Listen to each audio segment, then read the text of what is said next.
সকলে চলে এসেছো? হ্যাঁ হ্যাঁ, আমরা সকলে চলে এসেছি। এবার তুমি তোমার ঝুলি থেকে গপ্প বার করে আমাদের শোনাও। হ্যাঁ, কানা মামার এই গপ্প ছাড়া আর কি আছে তোমাদের দেওয়ার মতো? শোনো তাহলে। এক রাজা।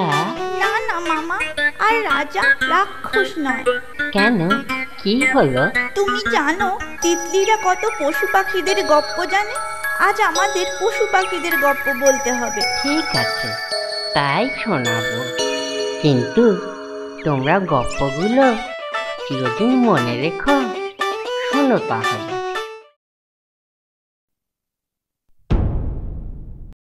উলাপুর গ্রামের এক ছোট্ট ডাকঘর, লোক বলতে একমাত্র পোস্টমাস্টার।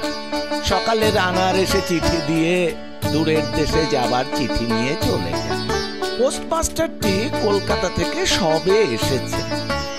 এই পোস্টমাস্টারের দেখাশোনা করার জন্য এক বাচ্চা মেয়ে আছে, নাম রতন।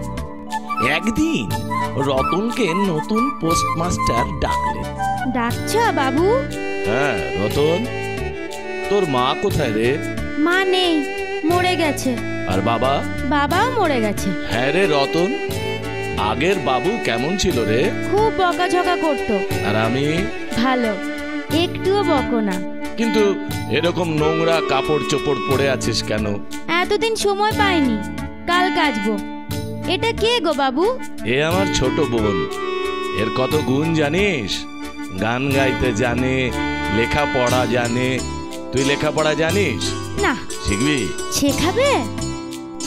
এই নে 1 পয়সা, একটা দোকান থেকে চট করে স্লেট পেন্সিল কিনে নিয়ে আয়। আচ্ছা বাবু। এরপর প্রত্যহ নিয়ম করে সকাল সন্ধে রতন লেখাপড়া শুরু করলো।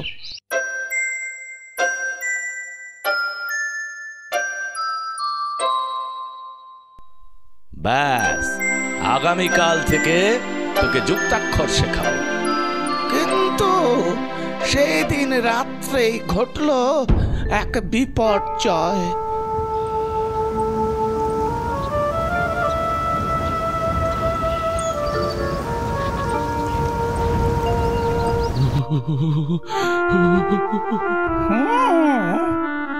ম্যালেরিয়া।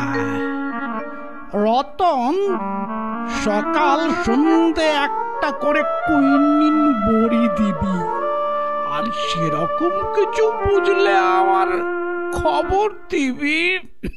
এরপর রতনের অনেক যত্নে নতুন পোস্টমাস্টার বাবুটি সুস্থ হয়ে উঠেছেন। একদিনই তিনি রতনকে বললেন, রতন, কালই আমি চলে যাচ্ছি। কোথায় যাচ্ছ দাদা বাবু? বাড়ি যাচ্ছি। আবার কবে আসবে? আর আসবো না। দাদা বাবু, আমাকে তোমাদের বাড়ি নিয়ে যাবে? দূর, সে আবার হয় নাকি? কাল আমার জায়গায় নতুন পোস্টমাস্টার আসবে।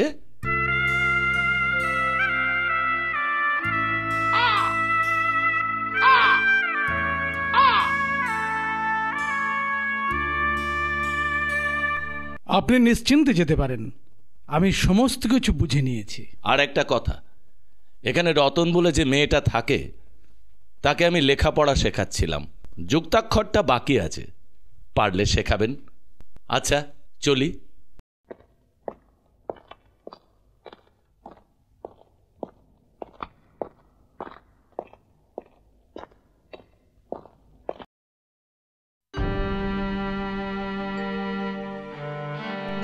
রতন, এই টাকা কটা রাখ। রতন, হ্যাঁ রতন, এই টাকাটা রাখ, এতে তোর দিন কয়েক চলে যাবে। দাদা বাবু, তোমার দুটি পায়ে পড়ি, আমার জন্য তোমাকে আর কিচ্ছু চিন্তা করতে হবে না। আমি চলি গো দাদা বাবু। রতন চলে গেল। পোস্টমাস্টার বাবুটিও তার যাত্রাপথের দিকে কিছুক্ষণ তাকিয়ে থেকে নদীর দিকে এগোতে থাকলো।